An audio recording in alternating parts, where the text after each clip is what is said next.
And welcome to another edition of Kyle Meredith with. It's the interview series presented by WFPK at WFPK.org, Consequence, and the Consequence Podcast Network.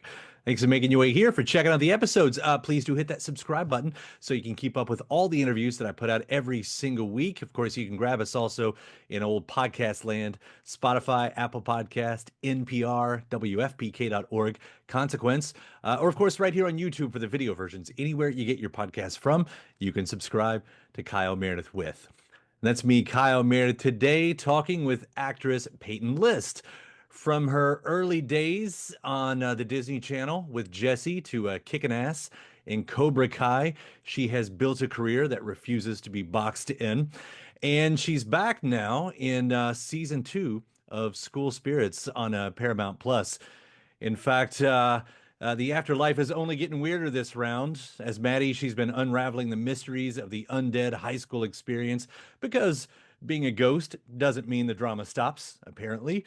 With more twists, secrets, and maybe even some answers, this season is set to up the stakes. So let's get into it. It's season 2 of School Spirits on Paramount Plus. It's Kyle Meredith with Peyton List. Let's see here. So, second season of School Spirits. You also did Girl Hunts Boy, the final season of Cobra Kai. Like, I know things come out at different times, but for all this to be happening at once, it seems maddening. Like suddenly you're just everywhere once again. Well, it's so funny how that happens because it felt like such a slow lead up because, it's been like 6 seasons of Cobra Kai. I mean, I was in 5, and then Girl Hunts Boy was filmed a few years ago and then came out later. And then, so like to get these projects off the ground and then they just happened to come out all around the same time. But it's been super fun to get to finally talk about them. Yeah, those buildups can be excruciating in this industry. I know that game. Well, Hmm. let's start with School Spirits because first off, you know, I think we were all like I was interested. I love a good ghost story when that first season came out. But I think a lot of us were surprised in like just how great that was, like beyond the level of what a story like that usually might be. And you all ended with a big old cliffhanger that we had to wait a while for. Like, did you know the story of the second season Not at all. at that point? Not at all. I had no idea where they were going with it. But I really like Megan and Nate Trinrude.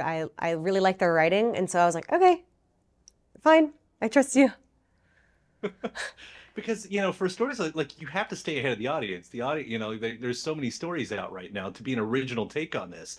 So you get possessed, which means you're also playing a dual role this season in a Hmm. way, right? So, I mean, Hmm. what was the process like? Because there's the 1950s ghost that's in you, and then there's also you.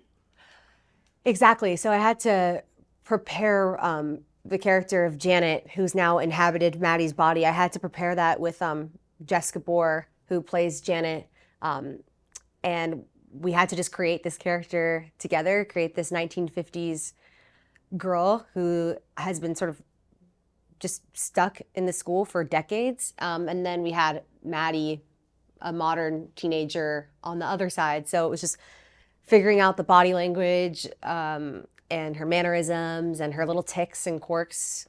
We had to kind of create that together to form a distinction. And that was something I was just hoping would work, hoping that people would get it when watching. What was, I mean, do you have to keep up with it? I'm sure you shoot it separately, but like, is there a thing to remind yourself like who you're supposed to be at any given time? Yeah, it's funny. I mean, I guess the wardrobe and also just the makeup, getting into that, it was a really cool process with Corey, our makeup artist, because we would like just mattify Maddie's face. So like the process of having to do that in the morning was like almost like a mindful way to get into it. And then for Janet, she could be like oily and greasy and sweaty and like she could have like skin that just had all the colors on it. Yeah, it's fun to see how you all played with that and where that story kind of takes, and to learn more about the ghost world. Like, do you all sit around and debate the rules of ghosting? because the whole time I'm watching, that's half of my thoughts. It's like, okay, so if you can do that, but you can't do this, etc. Exactly. No, we're definitely just like poking holes because we want to poke any holes that the audience might consider as well. And I think there's a huge amount of people that just poke holes in all of it and like all of the rules. And we all know all of the rules now. Like we just know them. Yeah, yeah, because the whole thing like resetting. Like I was thinking of like every time they make a vampire movie, they add one little new thing for every generation of new vampire movie, and it feels like that with the ghost you're at, you get to add like one little new thing in this. You know. And I don't know how much you can talk about it because I'm sure it's all in the writing, but those rules like this, it it feels like you all have created original world, if that makes sense. Oh, that's cool. Yeah, I mean, we wanted to keep it practical so that it was no special effects having to come in, which could like maybe take someone out of it. So the practicality was difficult on the day, but I think is kind of fun, like just not really, I don't know, like it doesn't, yeah, it doesn't take me out of it at least. Yeah. You do have a new character who does pottery, and I'm hoping that was not lost. I'm hoping that's an actual Easter egg that's meant to be there. Yes, yes, it is. Yes, it is. And it just Yeah. gets even more, even more so. It gets even more obvious. Yeah. There's a great I scene with mean, Nick and you didn't take it to Unchained Melody. Like we didn't hear that, but it feels like it should be. yeah, It's yes, yes. Just wait, just wait. just so then of course Girl Haunts Boy comes out at the end of last year, and you're saying this is all lined up. You've got the ghost thing down. Like I how know. did you like what in your career as an actor and you're looking at roles, what's that conversation? Because here you are, you're going to play a ghost again. I know, which felt absolutely ridiculous. And just like, are you sure? And I was like, "Ugh, I don't know why both of these scripts were sent to me, and I really, really like them both. So I don't really want to have to choose. And the movie was before School Spirits, so and then someone actually came up to me at a party and like some agent, and they kind of like made a joke to me about it and were like roasting me a bit, and I was just like, well, with Girl Hunts Boy, it was originally a Pixar movie, and I just loved. It's such a different story. Like it was a family movie and like a really like sweet period sort of character, and I'd always wanted to do something like that, and I was like, I'm just not going to let it stop me. And I think it's like two very different audiences, that was made more in like the Pixar kid world, and so then School Spirits I feel like is a little bit older and like so different. The characters could not be more different, that I really wanted to play both, and I wasn't expecting so many people to see either, so I was like, yeah, I wasn't really thinking about the consequences. I don't think, consequences. I would actually push back on that word right there because if, I mean, luckily they're both so good because that's the thing, right? Like they get to stand on their own. So at least you've got that. But why? I don't know. I don't know if you can answer this. Like, why do ghost stories work so well? Because, like, anytime I hear a movie, like if it's a time traveling movie, I don't care if it's good or bad, I'm going to watch it. And I sort of feel like that with ghosts. Why is that? I'm the same. Like I just watched Back to the Future the other night and I was like, this movie hits so hard every Yeah. time. And there's just something so fun about watching it. I think like, yeah, like Marty McFly, he visits his parents and like gets to visit like a different time that he's not from, and like watching people in a different time, like watching these characters from different decades interact, like watching everyone look the same but be from a different time, and like there's something that will always just be so fun about that to me as well. I love stories that are kind of, I don't know, I also feel like there's an appreciation for life, like it kind of forces you to be, there's a story about like being present and enjoying what's right there in front of you, and I always appreciate those, like the Groundhog Day stories, or yeah. Yeah. Well, it's also nice seeing now learning how you said it was you made Girl Haunts Boy before School Spirits, but the way it comes out, it's nice to see the levity there because School Spirits, you know, Maddie's going through so much. It's almost like you have to hold this demeanor for a lot of the scenes. The same way with Cobra Kai. I mean, Tori. she's so bottled up and that demeanor is there. So with Girl Haunts Boy, it's like there is that levity. But now knowing like Cobra Kai and School Spirits and the way they play together, I mean, is that taxing at all to have to, and I don't say have to, you get to be these characters, I'm sure, but to sort of have to hold a mood like that for, seasons long?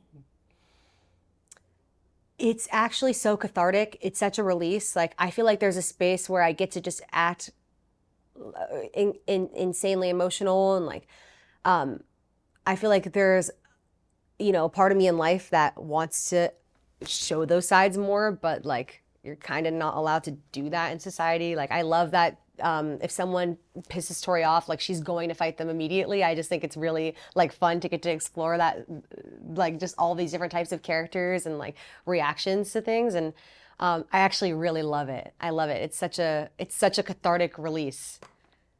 Yeah. It's when you say society, you're not supposed to do that. But you get to play these roles like ideally that pushes that away, right? That allows whoever's out there watching it to not adhere by those rules as well.